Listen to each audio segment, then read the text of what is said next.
بسم اللہ الرحمن الرحیم۔ السلام علیکم ورحمۃ اللہ وبرکاتہ۔ عزیز طلبہ و طالبات، ہم نے کتاب دروس البلاغہ سے صفحہ نمبر 21 تک 6 سبق مکمل پڑھ لیے تھے۔ جن طلبہ و طالبات نے سبق نمبر 6 میں حاضری دی تھی، امید کرتا ہوں کہ وہ طلبہ و طالبات سبق کو بخوبی سمجھ گئے ہوں گے، اور جن طلبہ و طالبات نے سبق نمبر 6 میں بعض علاقوں میں انٹرنیٹ بند ہونے کی وجہ سے یا اپنی کسی ذاتی مصروفیت کی وجہ سے سبق نمبر 6 میں حاضری نہیں دی اور آج کے سبق میں وہ سارے حاضر ہیں، تو ان کے لیے ضروری ہے کہ وہ سبق نمبر 6 کو بخوبی سنیں، سمجھنے کی کوشش کریں، اس لیے کہ سبق نمبر 7 کا سمجھنا سبق نمبر 6 کے سمجھنے پر ہی موقوف ہے، اور آپ کی خوش قسمتی ہے کہ سبق نمبر 6 آپ کے یوٹیوب چینل پر بھی موجود رہتا ہے، آپ کسی وقت بھی استفادہ کر سکتے ہیں۔ سبق نمبر 6 میں ہم نے فصاحت المتکلم کو پڑھا تھا، والبلاغت فی اللغہ فبلاغت الکلام، اور اس کے بعد ہم نے جو اہم تھی اس میں 3 چیزیں میں نے آپ کو کہا تھا: حال، مقتضی حال، مطابقت مقتضی حال۔ ان تینوں کو میں نے مثال سے سمجھانے کی اس دن کوشش کی تھی۔ آج میں پھر سے مختصر ان کو سمجھانے کی کوشش کروں گا تاکہ آج کا سبق ان طلبہ و طالبات کے لیے بھی سمجھنا آسان ہو جائے۔ یہ 3 چیزیں ہیں: حال، مقتضی حال، مطابقت مقتضی حال۔ حال کس کو کہتے ہیں؟ میں نے مثال دی تھی اس دن، مثلا ایک آدمی سے آپ کہہ رہے ہیں کہ زید کھڑا ہے، لیکن وہ انکار کر رہا ہے، زید کے کھڑے ہونے کا وہ انکار کر رہا ہے۔ یہ انکار کرنا حال ہے، انکار کرنا حال ہے۔ اب آپ اس انکار کو ختم کرنا چاہتے ہیں، تو آپ کو ایسا کلام پیش کرنا ہے جس کے ذریعے سے سامنے والے کا زید کے کھڑا ہونے کے بارے میں جو انکار ہے وہ انکار ختم ہو جائے، وہ اقرار کر لے کہ ہاں زید کھڑا ہے۔ ٹھیک ہے؟ تو اب آپ کو کلام ایسا پیش کرنا ہے جس کے ذریعے سے سامنے والے کو زید کے کھڑے ہونے کا یقین ہو جائے، انکار سے وہ اقرار میں آ جائے، اقرار کر لے کہ ہاں زید کھڑا ہے۔ تو یہ کلام کو پیش کرنا اس انداز میں کہ زید کے کھڑا ہونے کا سامنے والے کو یقین ہو جائے، وہ اقرار کر لے، اس کا نام ہے مقتضی حال۔ ٹھیک ہے؟ کلام کو اس انداز میں پیش کرنا کہ سامنے والا زید کے کھڑے ہونے کا کیا کر لے؟ اقرار کر لے۔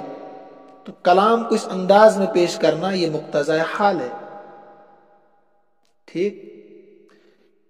اب اگر آپ نے کلام اس طریقے پر پیش کیا کہ جس کے ذریعے سے زید کا انکار ختم ہو گیا اور وہ قائل ہو گیا زید کے کھڑے ہونے کا، تو یہ ہے مطابقت مقتضی حال۔ مطابقت مقتضی حال اسی کا نام، مقتضی حال کے مطابق کلام لانا، یہ مطابقت مقتضی حال۔ اب مثال سے سمجھے آپ، مثلا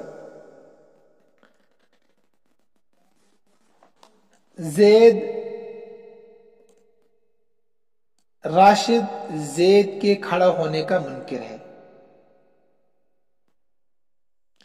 یہ منکر ہونا حال ہے، اور یہ تاکید کو چاہتا ہے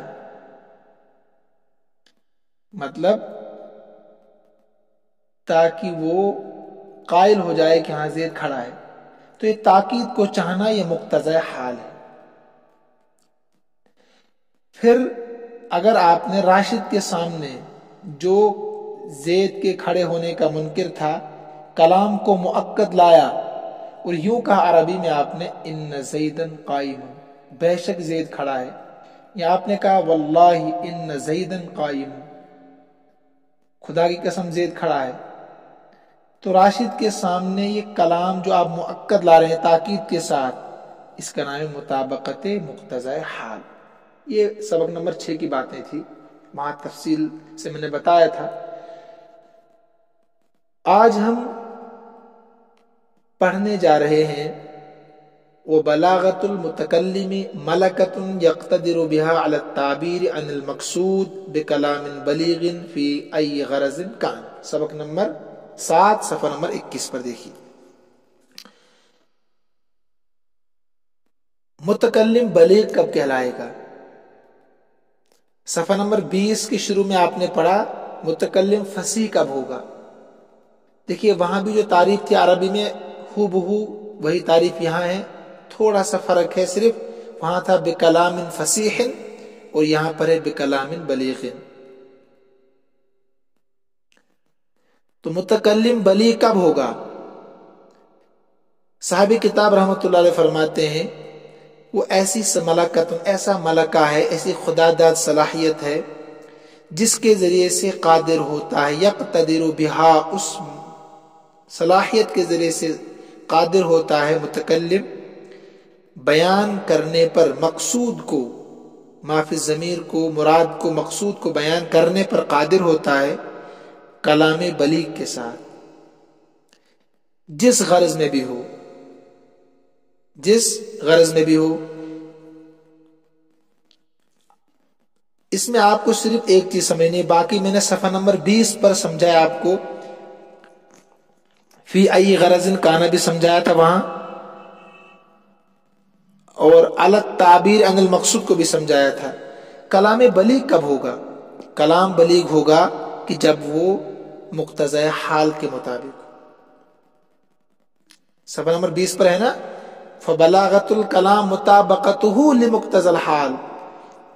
کلام بلیغ تب ہوگا جب وہ مقتضی حال کے مطابق ہوگا، مع فصاحتہ، کلام کے فصیح ہونے کے ساتھ ساتھ. اور کلام فصیح کب ہوگا؟ اس میں آپ کو دماغ حاضر رکھنا پڑے گا، جب وہ پے در پہ تنافر کلمات سے خالی ہو، ضعف تعلیف سے خالی ہو، تاقید سے خالی ہو، 3 چیزوں سے خالی ہوگا تو کلام فصیح ہوگا. ٹھیک ہے.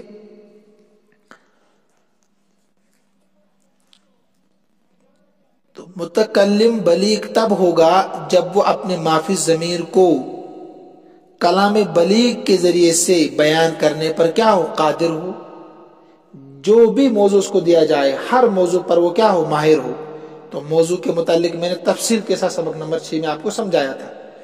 تو یہاں آپ کو صرف کلام بلیغ سمجھنا تھا، وہ میں نے بتا دیا آپ کو.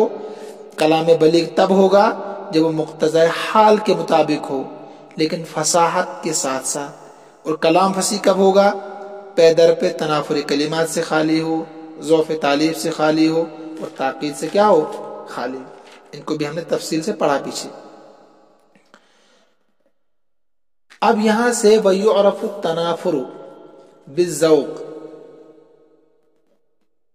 سے لے کر وَمُقْتَضَيَاتُهَا بِالْمَعَانِي تک جو عبارت ہے،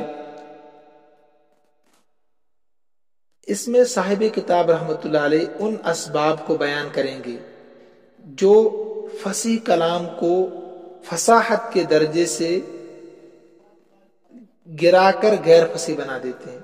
جن اسباب کی وجہ سے کلام فصیح نہیں رہتا ہے بلکہ غیر فصیح ہو جاتا ہے، وہ کون کون سی چیزیں ہیں جو فصیح کلام کو غیر فصیح بنا دیتے ہیں؟ ان کے پائے جانے کی وجہ سے کلام فصیح نہیں رہ سکتا ہے. ان اسباب کو بیان کر رہے ہیں. دیکھیے، اور دوسری بات یہ بیان کر رہے ہیں کہ اب ان اسباب کو پہچانیں گے کیسے آپ؟ ایک تو اسباب کون کون سے ہیں جن کے ذریعے سے کلام فصیح نہیں رہ سکتا ہے، ان اسباب کو آپ نے پیچھے بھی پڑھا۔ دوسری بات یہ کہ آپ ان کو پہچانیں گے کیسے، ان اسباب کو۔ فرماتے ہیں وَيُعْرَفُ التَّنَافُرُ بِالذَّوْقِ، اس کو پہچانیں گے ذوق سے۔ کسے پہچانیں گے؟ ذوق سلیم سے۔ اور ذوق سلیم میں نے پیچھے آپ کو بتایا تھا، ایک ایسی صلاحیت ہے، ایک ایسی قوت ہے ذوق سلیم جس کے ذریعے سے انسان عربی کلام کے لطائف اور عربی کلام کی خوبیوں اور اس کی اندر جو کمیاں ہیں ان کو محسوس کر لیتا ہے۔ ذوق سلیم پیچھے تفصیل سے بتایا تھا نا میں نے آپ کو۔ ذوق سلیم کیا ہے؟ ایک ایسی صلاحیت، ایسی قوت، ایسا ملکہ ہے جس کے ذریعے سے انسان کلام عرب یعنی عربی کلام کے لطائف، کلام کی خوبیوں، ان کی کمیوں کا احساس کر لیتا ہے کہ اس میں کیا کمی ہے، اس میں کیا خوبی ہے، اس میں کیا باریکیاں ہیں۔ ٹھیک ہے، اس کو کہتے ہیں ذوق سلیم۔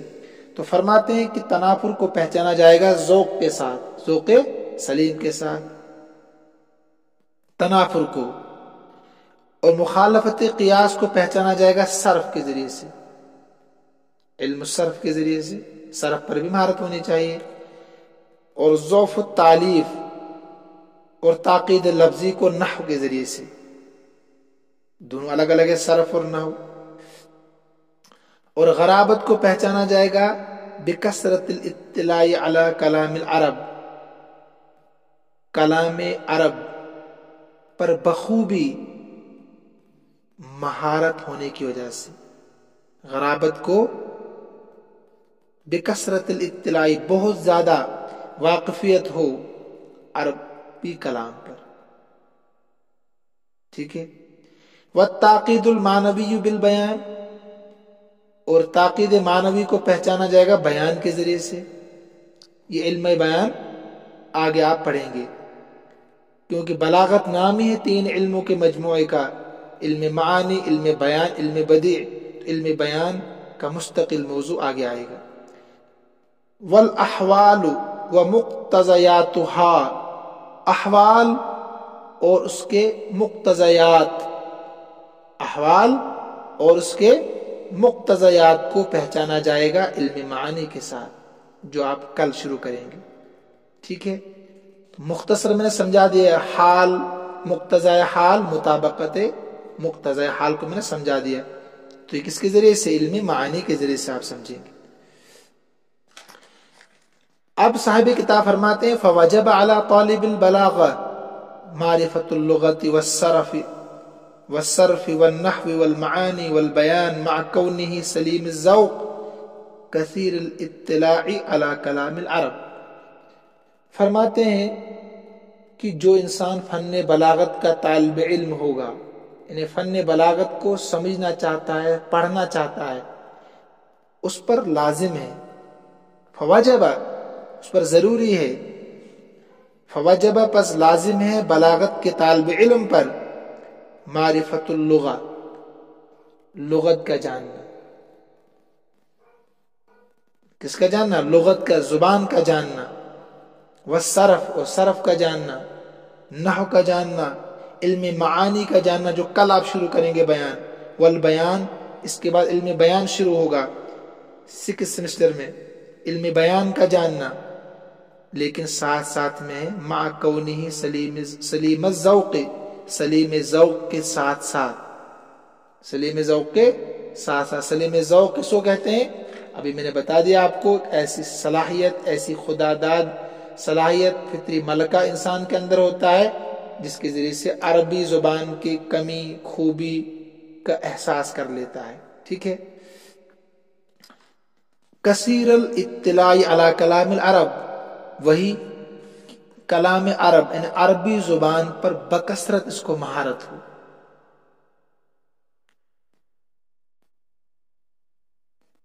عربی زبان کے کثیر الاطلاعی، بہت زیادہ اس کو کیا ہو؟ اطلاع یعنی واقفیت ہو عربی زبان پر۔ تو لہذا یہ مقدمۃ فی الفصاحۃ والبلاغہ جو تھا یہ الحمدللہ مکمل ہو چکا ہے۔ اب آپ یاد رکھیں اس سے پہلے جو سیمسٹر تھا ان کو میں نے پڑھایا تھا آف لائن، علم معانی کو پڑھایا تھا، اس میں جو باب ہے الباب الاول فی الخبر والانشاء، اس کو مکمل میں نے آف لائن پڑھایا تھا ان کو، تو لہٰذا پھر آن لائن کا سسٹم شروع ہوا تھا الباب الثانی سے۔ تو کل سے میں آپ کو جو پڑھنا چاہتا ہے وہ لنک شیئر کروں گا، الباب الثانی فی الذکر والحذف صفحہ نمبر 48 سے، تو جو بیچ میں رہے گا انشاءاللہ اس کو ہم پھر کسی اور موقع پر پڑھیں گے آف لائن ہی۔ لہٰذا یہاں تک آپ اچھی طریقے سے سمجھ رہے ہوں گے، اور اگر نہیں سمجھ پائے تو یہ تمام 7 سبق آپ کے یوٹیوب چینل پر موجود ہے، آپ جا کر بار بار سن سکتے ہیں، سمجھنے کی کوشش کریں گے، انشاءاللہ ضرور سمجھیں گے۔ اگر پھر بھی آپ کو سمجھنے میں کوئی دقت آ رہی ہو تو ہم حاضر خدمت ہے، آپ فون کر سکتے ہیں، کامنٹ باکس میں لکھ سکتے ہیں، انشاءاللہ میں سمجھانے کی کوشش کروں گا۔ ھذا من عندی واللہ اعلم واحکم واتم وما توفیقی الا باللہ علیہ توکلت والیہ انیب۔ صفحہ نمبر 20 میں 2 لائنیں شاید رہ گئی تھی ترجمے سے، میں ترجمہ کرا دیتا ہوں اس کو۔ حیث کنا بالجمود عن السرور، اس طور پر کہ کنایہ کیا جاتا ہے جمود کا سرور کے ساتھ، کنایہ کیا گیا ہے، صاحب کتاب نے کنایہ کیا ہے جمود کا سرور کے ساتھ، یہ ترجمہ۔